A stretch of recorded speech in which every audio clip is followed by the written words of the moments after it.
Assalamualaikum kepada Ustazah Hasna Atika. Kami daripada kumpulan 3 ingin membentangkan tentang tajuk sklerotisme.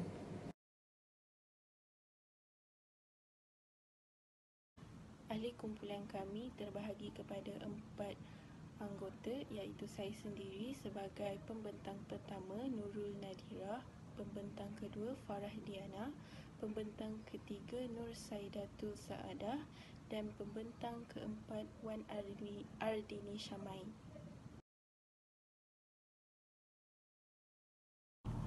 Topik yang akan dibincangkan oleh kami adalah definisi dan latar belakang, faktor sekularisme, cara penyebaran sekularisme, ciri-ciri sekularisme dan implikasi sekularisme.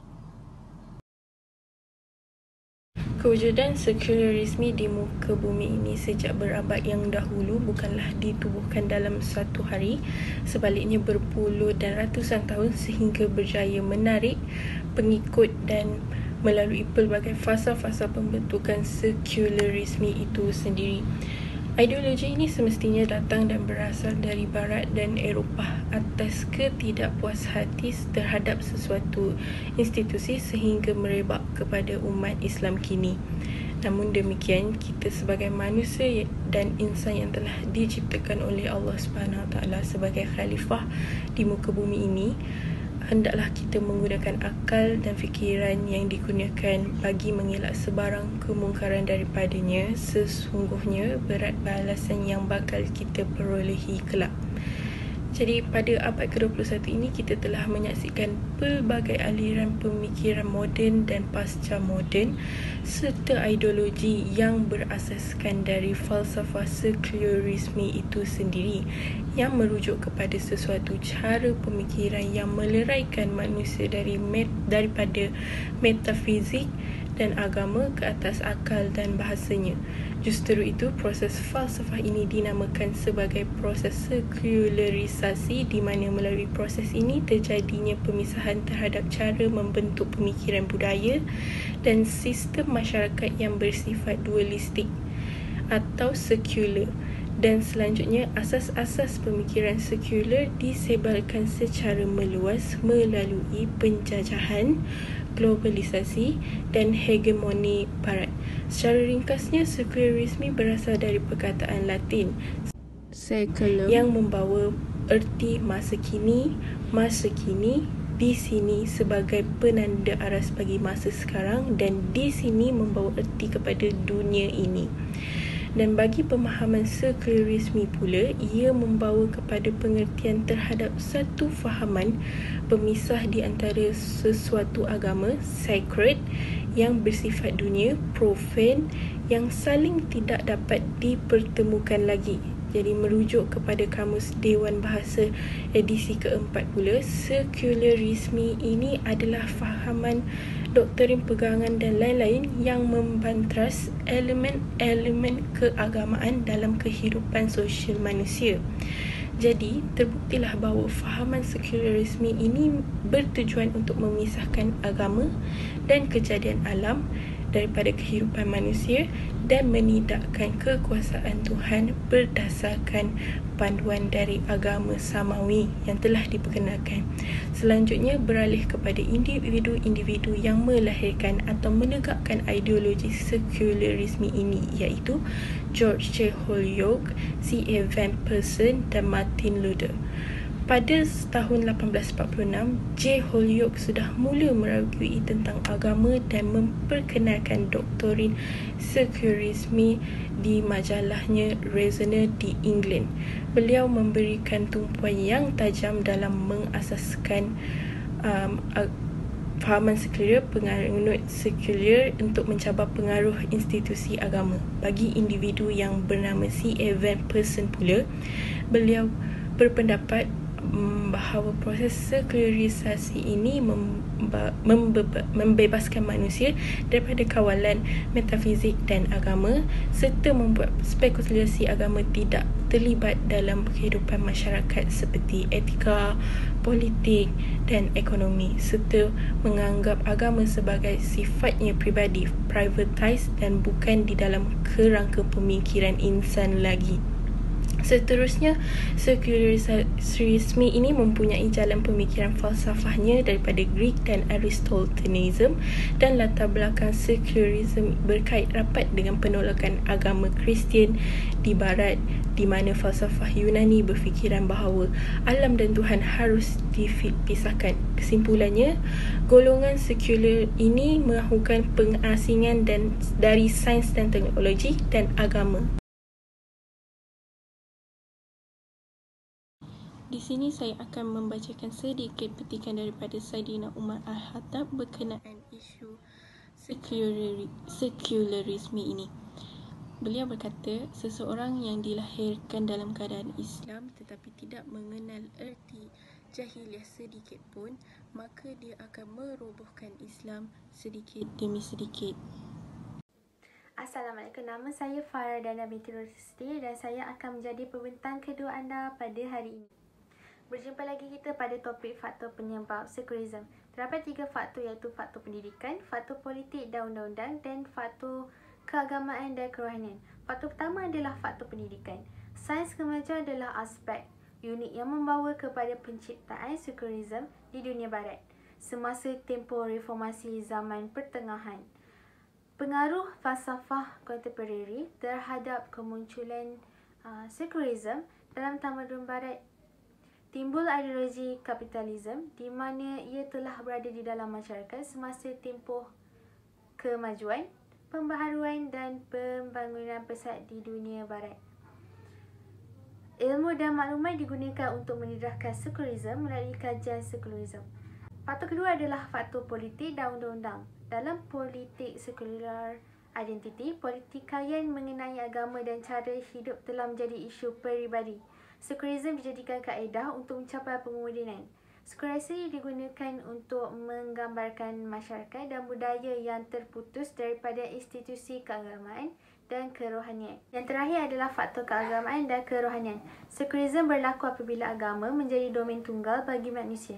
Sekularisme menentang keistimewaan agama yang merupakan salah satu sebab penyebaran ideologi sekularisme oleh teokrasi. Sekular mempertahankan kebebasan beragama dan akan membantu mana-mana penganut yang ditindas menyebarkan pemikiran sekular. Sekularisme melarang semua agama daripada cuba bersuara di khalayak ramai. Sekularisme menyelesaikan isu radikalisme agama dengan menganggap kuasa dan autoriti agama dan dengan itu tidak bersanggah dengan undang-undang sivil. Itu sahaja daripada saya. Assalamualaikum warahmatullahi wabarakatuh. Saya Nursulatu Saadah binti Abu Zaharin akan membentangkan cara-cara penyebaran fahaman sekularisme dan kesimpulan di akhir pembentangan ini.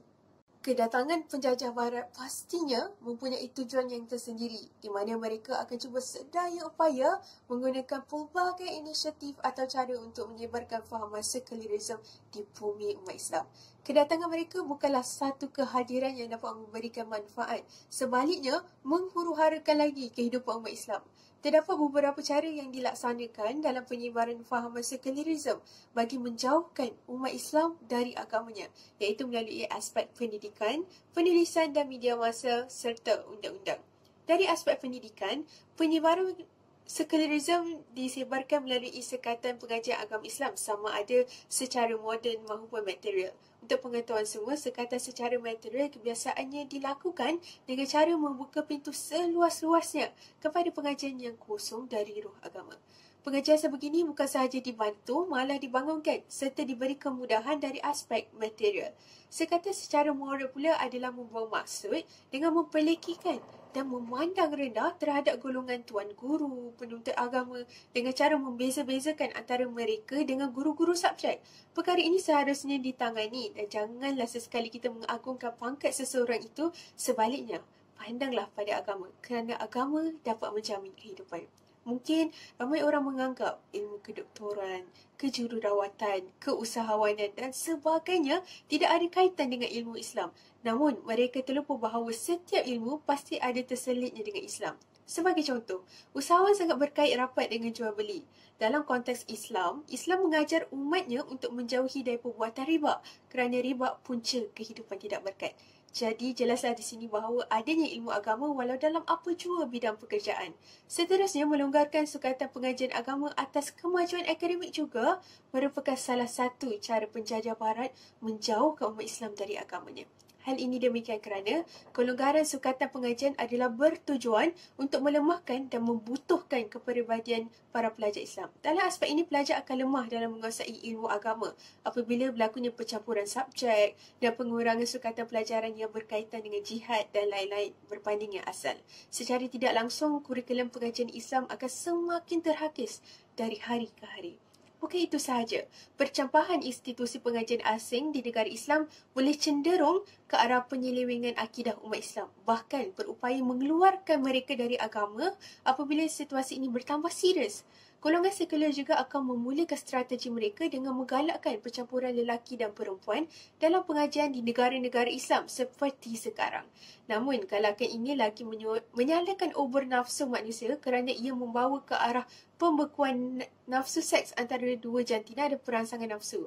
Perkara ini harus ditegak kerana ia akan mencemarkan imej agama jika tidak ada pegangan dalam hidup. Dari aspek penulisan dan media massa, penyebaran sekularisme bukan sahaja melibatkan puluhan atau ribuan orang, tetapi jutaan orang. Kerana media massa meliputi seluruh manusia, tidak kira sama ada dalam negara Islam ataupun negara-negara lain.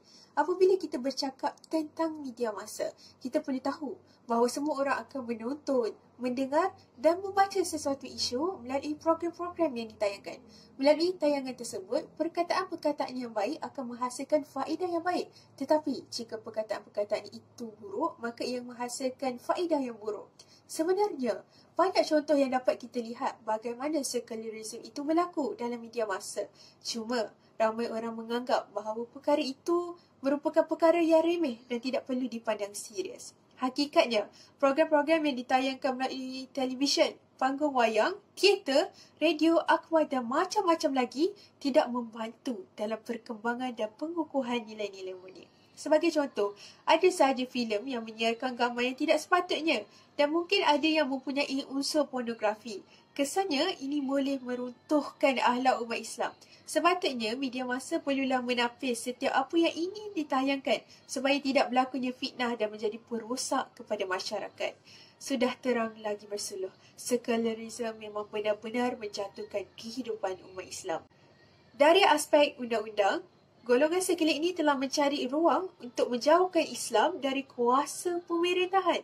Cara mereka menjauhkan umat Islam dari agama adalah melalui mensekularkan undang-undang sedikit demi sedikit kerana mereka ingin memastikan bahawa undang-undang Islam tidak lagi dirujuk dalam sesuatu perkara.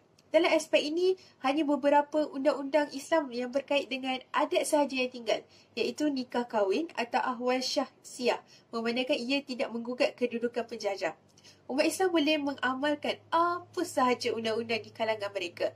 Cuma, apabila melibatkan pemerintahan negara, jenayah dan sebagainya, ianya sama sekali tidak diizinkan oleh penjajah. Jika tidak, negara-negara Islam akan menerima tekanan yang hebat dari pihak barat iaitu dari golongan sekular ini apabila ingkar pada apa yang telah pun ditetapkan.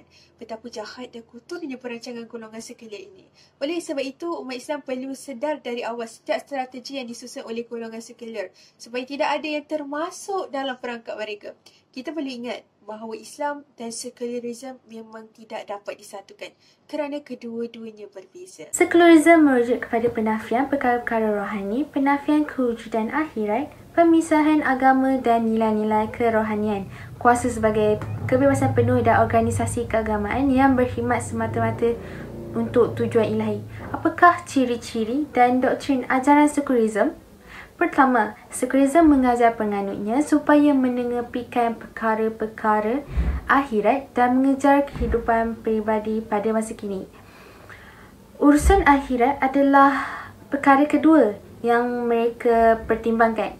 Akibatnya, sekularisme membawa pengikutnya kepada ideologi lain seperti materialism, individualism, kapitalism, komunism dan feminisme yang mementingkan kehidupan dunia sambil membuang komponen kehidupan beragama sebagai kebimbangan peribadi. Kedua, sekularisme mempunyai sifat-sifat seperti kebebasan kebahagiaan dan kebebasan tanpa had daripada idea Machiavelli. Ideologi ini adalah berdasarkan idea Machiavelli yang menyatakan bahawa ends justify the indicates, yang bermaksud bahawa objektif membenarkan cara. Hal ini demikian kerana sekularisme mempunyai ciri yang tidak kekal dan tidak tetap.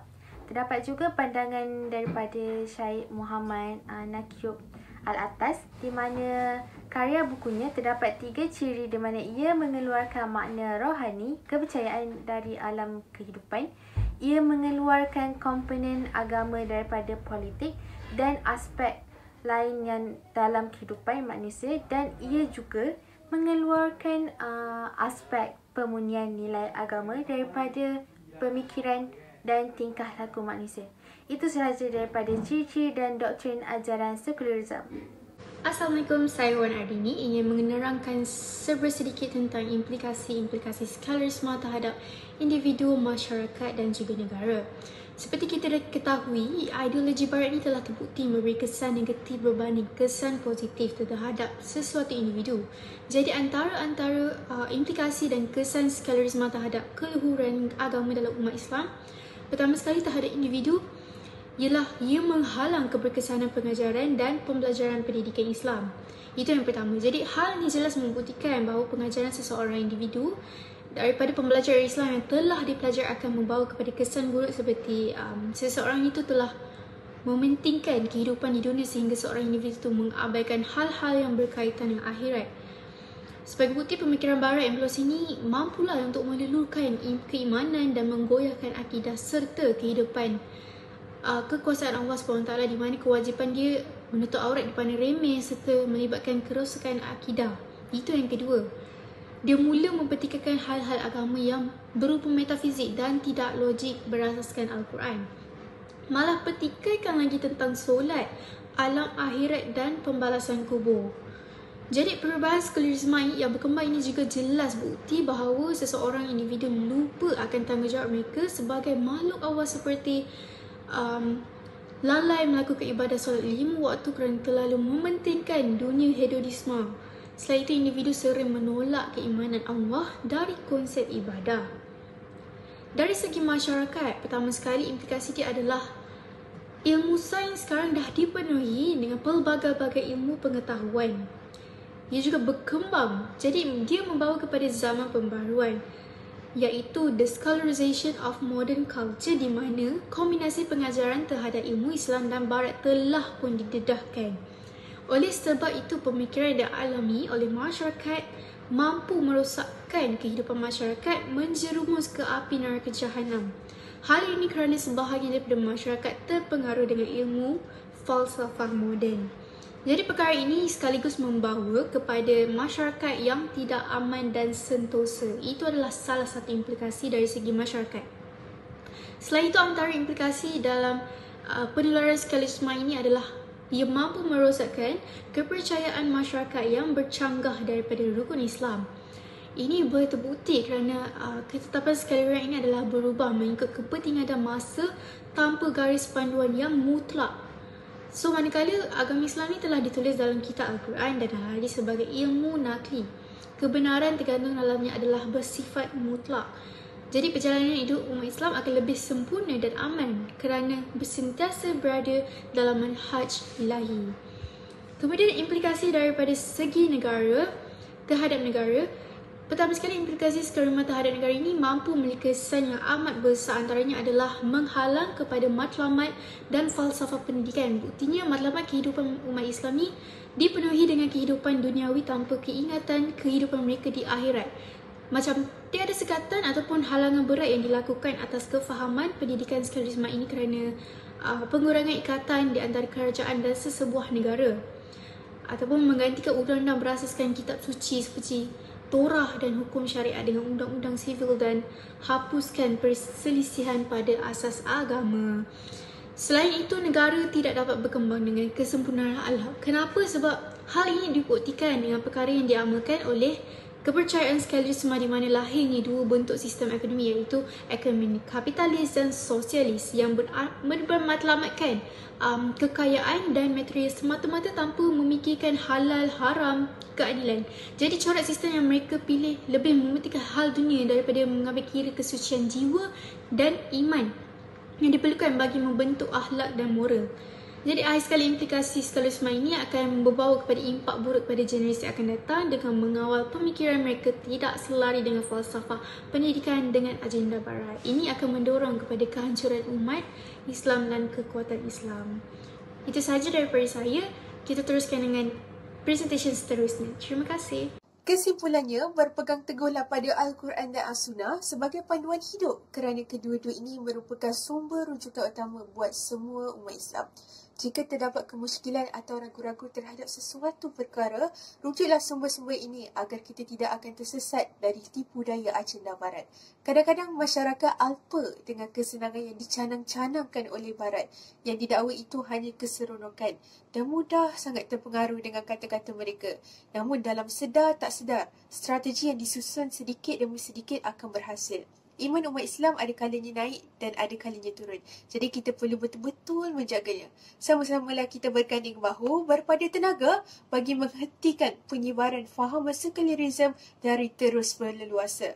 Tanpa adanya kesepaduan dari seluruh umat Islam, maka golongan Barat dengan senangnya dapat mensekularkan umat Islam. Sekian daripada kami. Terima kasih.